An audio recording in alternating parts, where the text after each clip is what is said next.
The Epic Mickey story is critical because it's the thing that gives importance to all the player choices and player actions. You're actually being taken through a story, but it's a story of your own telling. Disney's always been about telling a story, getting people interested, getting an emotion going, getting a laugh going, and the game pulls that off. It's not just you interacting with a bunch of pixels, it's you interacting with characters that even you've forgotten about as Mickey Mouse. So story is what provides that kind of context. It makes what the player does important.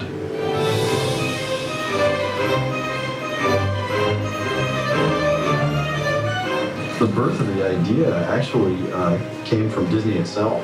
A lot of people think that I went to Disney and said, give me Mickey Mouse, and that's not the way it happened at all. I sat down with Disney talking about a fantasy game and a science fiction game I wanted to do, and they were, not particularly interested in it, frankly. Instead, they asked me if I was interested in doing a Mickey Mouse game, and my eyes opened up and my jaw hit the ground, and I said, well, yeah.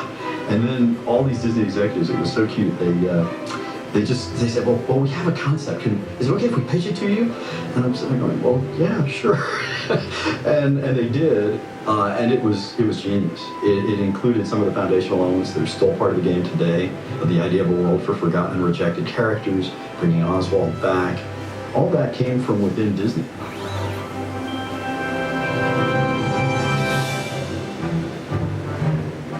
The key to game stories is to recognize the place of story in games. It's not about an author telling a story to a reader. It's not about a director conveying information to a passive audience that just interprets what they're seeing on the screen. It's about providing situations, problems that are personally significant to players that they then get to decide how to interact with.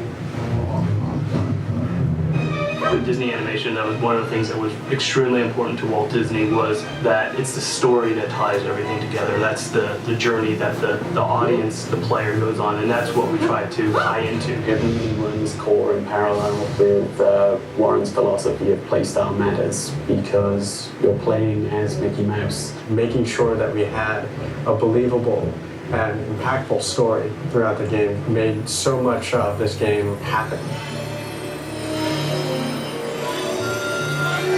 If story is about significance, about making player choices significant and interesting, you have to have something more going on than just beat the bad guy. In this case, I knew I wanted to tell a story about family. When you have Mickey and his older brother, Oswald the Lucky Rabbit, as your central characters, that's a brother story. And so I knew I wanted to play with that. Even though what you're doing is, you're deciding whether to erase your enemies or befriend your enemies by using paint, the real story is about you reconnecting with your brother.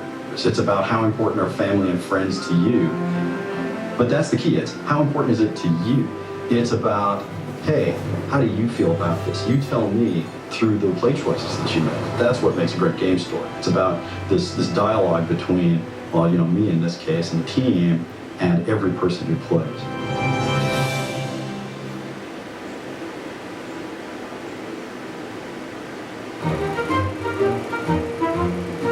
Disney, in an 80-plus year history, he created stories and characters that touched all of us. And when you create that much, some of it isn't quite going to work out. This is 80 years of history sort of together in one piece for the first time that players can interact with. There's a lot of stuff there. There's enough there for 100 games. I wanted to just honor that rich creative history and remind people not just about the things that they remember, but all that stuff that they've forgotten.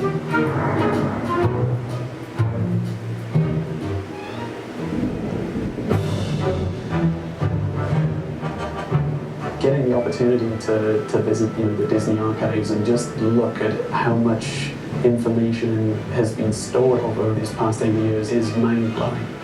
You get to see these old pre-production drawings from Fantasia, or what Pinocchio was going to look like, or Captain Hook in blue, really? Tons of cool stuff to see. Now, as a fan of Disney animations, it was a great opportunity for us to go back, relive a lot of the characters that I loved as a child, and then reintroduce them for today's market. Some of the stuff is so cool, we don't know why it ended up in an archive and didn't make it to screen or to print. So we were really excited to be able to grab some of those things, pull them out, and give them new life. The problem wasn't what to put in, the problem was what to put out, because Disney's history is so rich and there's so many characters and places to choose from. The weeding out process was a nightmare. The whole story around Disney Epic Mickey is about remembering these forgotten characters. And not only is Mickey doing that, but the player is doing that as well.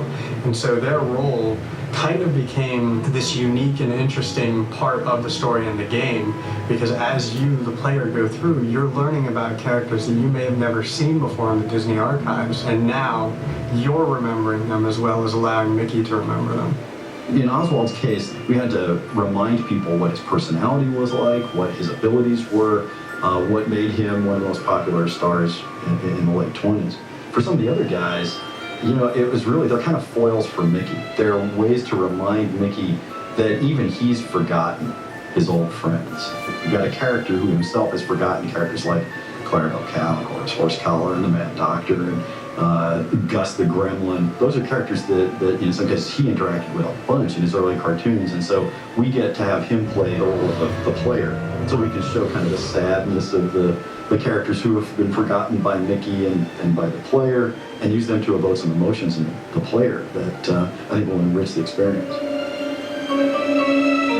We really tried to be as true as we could to the reality of these characters as the Disney animators and as Disney himself created them.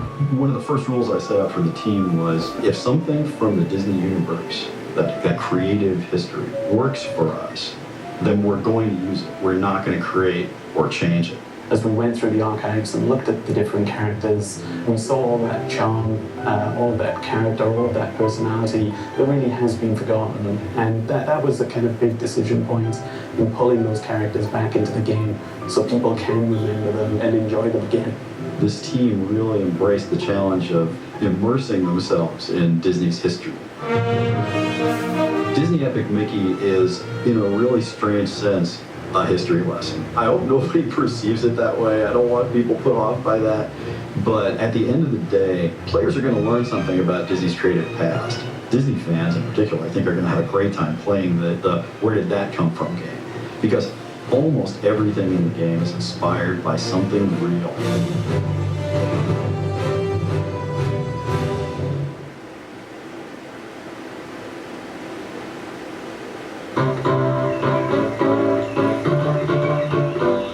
I was in when they said, you want to make a Mickey Mouse game. But when they told me they'd gotten Oswald back, I lost it. I mean, I was done.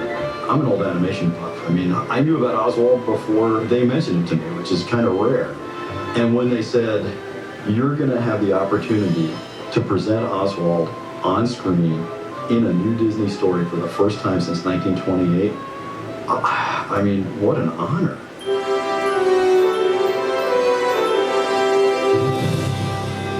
Well, Oswald the Lucky Rabbit was Walt Disney's first cartoon star, and he predates Mickey, of course. He's such a rich character. If you look back at the old animation, it was so fun and so exciting. Oswald was different from other animated film stars of that time. Those cartoons that Walt and Ub made were little gems of storytelling. They weren't just a string of gags. Oswald would fall in love, have to deal with a rival, he would go to war, he would do all sorts of things. He was way ahead of his time. You know, very quickly, the Oswald cartoons became among the most popular silent cartoons of the late 20s. Oswald was a big star. In the late 20s, after just about 18 months of prominence, Walt went to his distributor to renew his contract and wanted more money to make better cartoons. I mean, even then, Walt was all about quality. And the distributor said, no, not only are we not going to give you more, we're going to take your staff, we own the rights to the character, check your contract, and you're out of work. After losing that character, Walt went back to the drawing board, literally, and Mickey Mouse comes into being. And so Mickey Mouse goes down a path of success no one saw coming. Maybe Walt did, but you know, he is what he is. Everyone on Earth knows who Mickey Mouse is. And Oswald just kind of disappeared. There are all sorts of stories about how Mickey was created, but he was created only because the rights to Oswald have been lost. That's the tragedy of Oswald. he really was poised to be the most successful and popular cartoon star in the world. But Mickey came along, and the rest is history. Oswald came back into the Disney fold in 2006, not to star in Disney Epic Mickey, but rather to serve as a catalyst for the game, because really he was the first forgotten character in Disney history. That's kind of the factual story. The heart of that story, though, is Oswald is Mickey Mouse's older brother. And Oswald looks at Mickey's success and just says, I was famous. You stole the life that should have been mine. We ran with that idea, not only playing with his kind of sibling rivalry, the forgotten brother, but we also used him as a path for redemption for Mickey in his own arc, finding out that he had family that he had forgotten or didn't even know about, but then also trying to find his way through crafting this relationship once again with this person that he didn't even know was family. He's an emotional touchstone for Mickey, for players.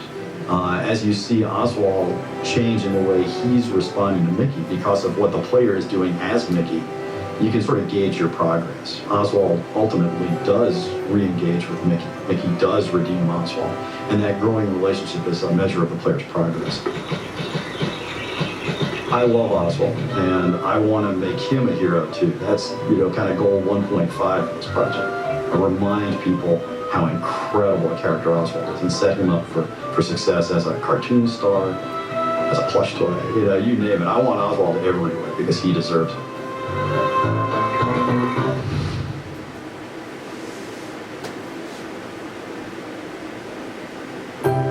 Animation is one of the most important things I think we have to capture as a Disney studio and as a Disney game. Mickey in stillness is obviously Mickey. I mean, any combination of three circles is identified as Mickey by almost everyone on the planet. But Mickey in motion is what makes Mickey. The way Mickey moves is critical.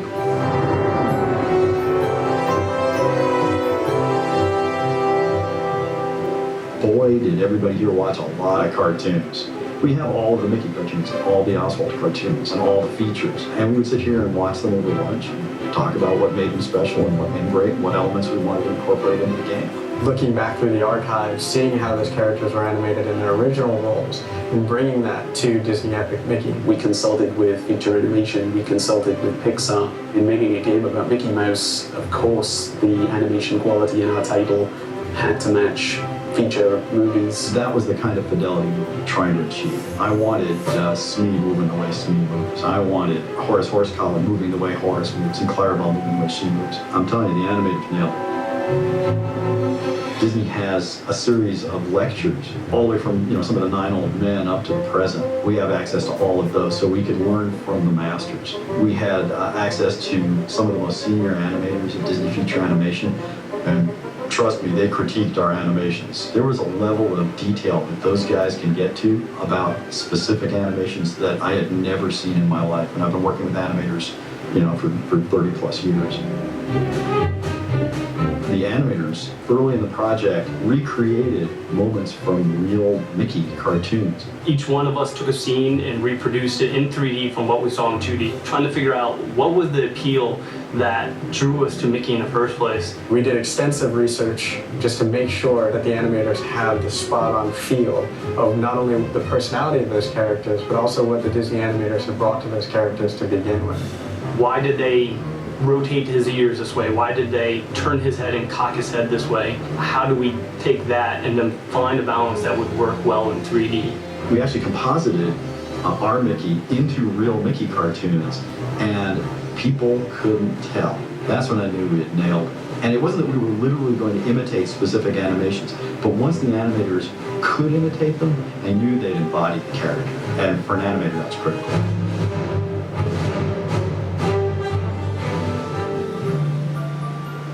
There are clearly differences in a medium where you have 24 frames a second, and you can spend 24 hours rendering 1 second of screen time, and a medium where you're trying to do 30 frames a second and render them in real time. In a game, we have completely different constraints. We're about repeated actions. We are all about magic moments, but they're magic moments that players create by combining those repeated actions in different ways in different contexts. I have a designer I work with closely who keeps me on my toes and makes sure that I'm not putting too much into my animation that would take away from the player's experience. It's this exquisite balancing act between beautiful animation, expressive, emotion-filled, communicative animation, and player control. So that way when they want to turn right, it's responsive. So it's a give and take back and forth. The animators here are expert, and the gameplay programmers are expert at balancing the need for players to be in split-second control, I mean down to milliseconds of control, and beautifully expressive animation. When we go back and we talk about remembering these characters, we wanted them to be remembered in the light that they were originally introduced. The animators on this team did a great job in bringing that to the game and to the players. I look at the game and I just think we've captured the essence of Disney animation in a game.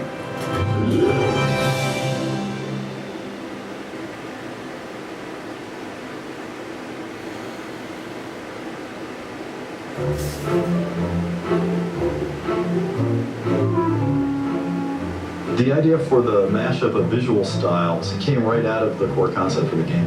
Once you start throwing things together from 80 years of history, you're going to have stylistic inconsistencies.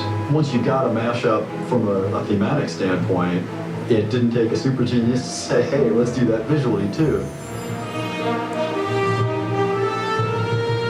We have about 5 different art styles in the game. There is that inspired by feature films, classical, beautiful look. There is the short subject look in the 2D platforming sections. But we also have CGI, intro and endgame, computer rendered graphics. A lot of our storytelling moments are told in a style that looks like storyboards or concept art brought to life. There are all these different styles coming together, but in a game that's supposed to be a mashup of 80 years of Disney history, why shouldn't the art style be a mashup too? It took us a little bit to get our head wrapped around, how we wanted to mash up some of these inspirations, the Haunted Mansion from every different park, as well as, the Lonesome Ghost cartoons. How do those fit together? Different animators from different periods animated differently. So we had an interesting challenge of how to merge all the different styles together. Stylistically, you can figure that out, but from a game design standpoint, the characters that you're going to use, and the mechanics and the gags from the old films and the rides, and how do you put these together in an interesting way that's going to keep the player pushing through to explore all of the little nooks and crannies to find out where those inspirations lie. I'm hoping people will accept that, because most games go for a consistent, style start to finish, and I very specifically didn't want to do that. I wanted to be inspired by a variety of Disney styles, because we had a variety of Disney styles to draw from. My favorite thing about the visual design is how beautiful each of the individual elements is, and how well they actually do fit together. Our story sequences really do look like Mary Blair's art brought to life, and our CGI cinematics, they're really powerful.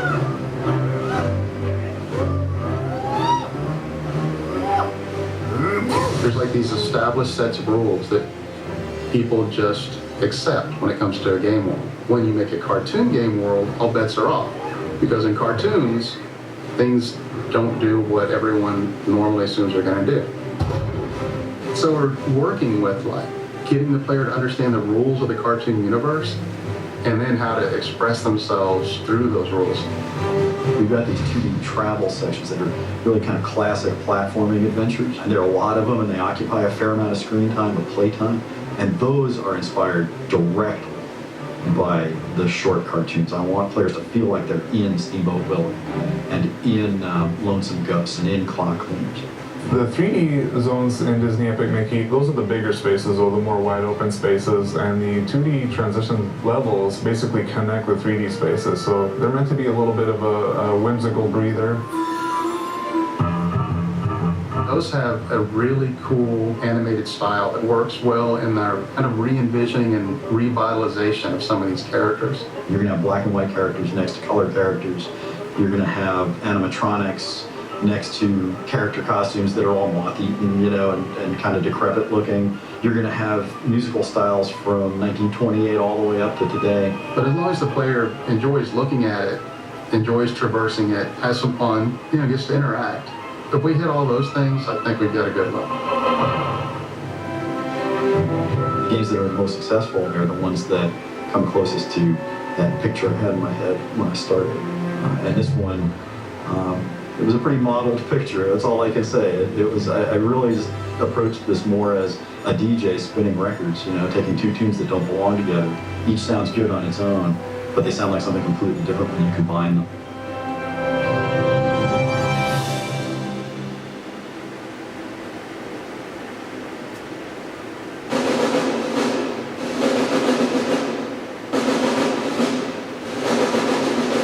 Disneyland is kind of the foundation for everything in the game. Finding a place that everyone knows, everyone understands, everyone has been to and has feelings about, that was really important to me, that we sort of suck people in with the familiar and then sort of turn everything upside down.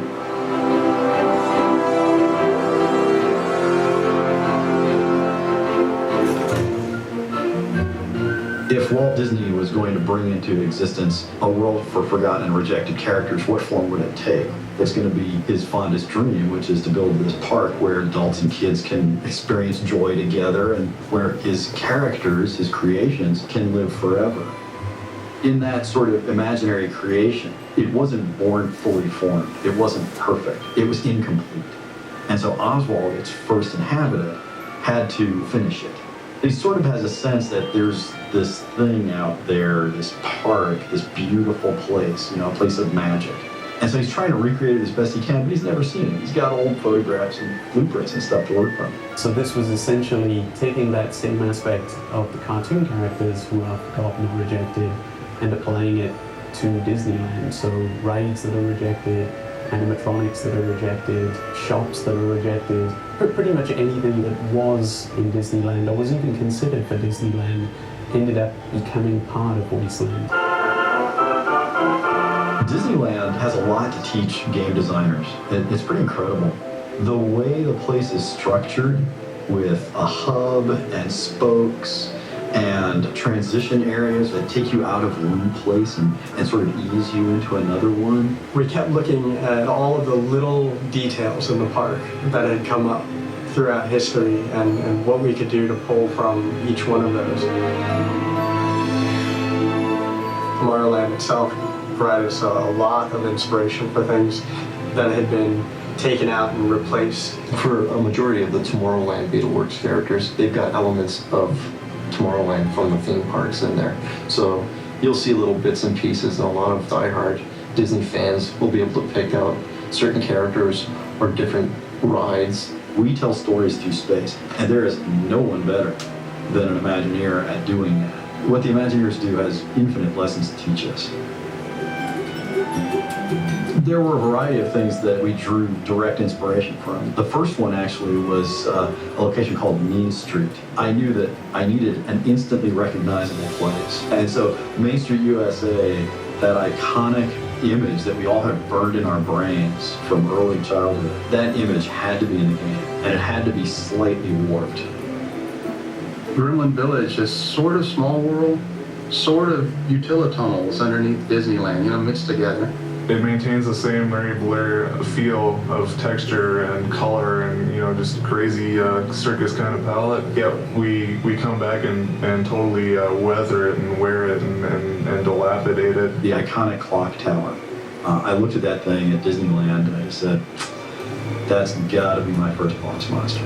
That thing has to come to life. For Lonesome Manor, we started out in the graveyard. In the park, there's actually a line that kind of meanders through the graveyard. We kept the same sort of theme, but kind of turned it into more of a platforming experience. We kept the certain rooms and themes, the ballroom, the library, the stretching room. Everyone who goes to Disney World stands there and they watch those paintings stretch and they see the flashes at the top. Well, here, you're going to interact with that stuff. We wanted a hint, at the real place, at the real Disney, but from there we could veer off and make it as dark or crazy as we wanted it to be, which was really fun. It really kind of falls into this world of Wasteland being something that people can identify with and feel very familiar and comfortable, but at the same time, it doesn't quite match up to reality, and of course that's as intended.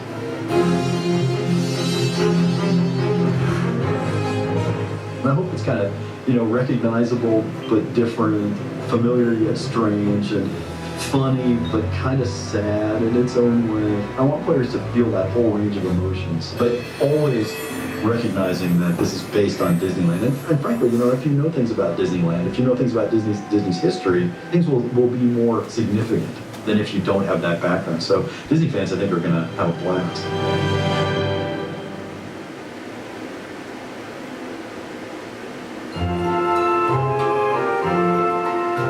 One of the things that set Disney apart from the other cartoon companies back in the day, and what really propelled them to what they have become, was they were the first cartoon company to add sound to their cartoons. If we go back before cartoons, could talk, music pretty much drove them forwards. The turning point was with the Silly Symphonies, when they started adding music and timing animations to the music. For us as sound designers and musicians, that's such a wealth of inspiration to draw from.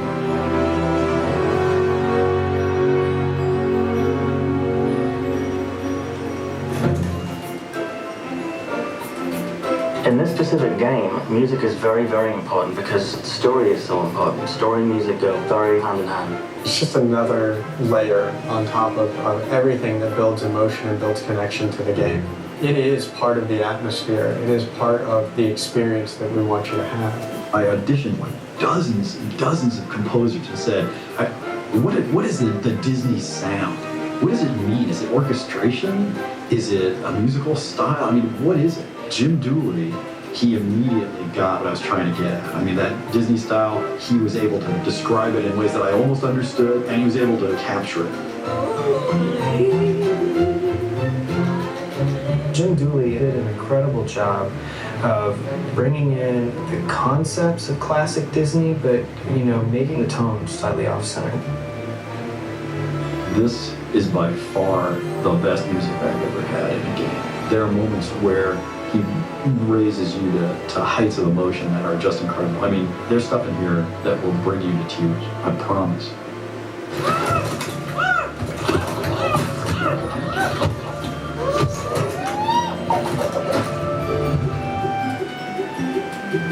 I asked Jim to create a Mickey theme and an Oswald theme. The thing is, it had to be flexible because in a game, you change the music based on what the player does. So he needed to create a theme that was incredibly flexible. Frankly, more flexible than I thought was possible.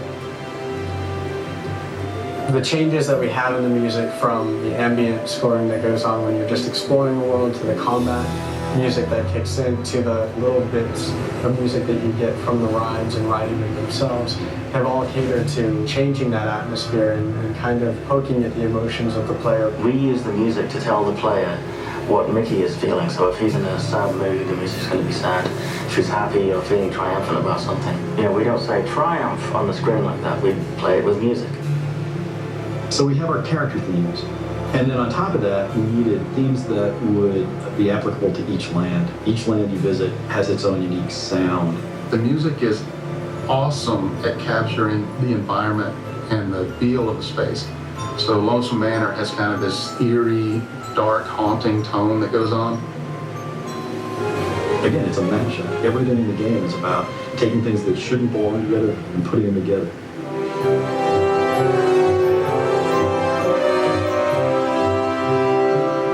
The range of emotions in the score is stunning. It's not about an adrenaline rush. It's not about frowning and, being really intense. It really has become a game about smiling as you play.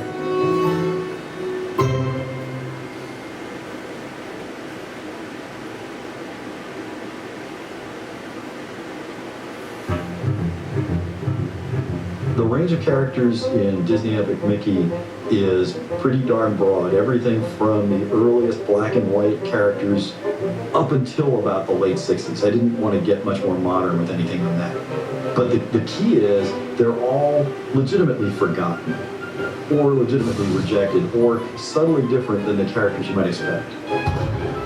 Plus, it is entirely a good thing that we had these characters who had some Disney past, but not a fully realized Disney life.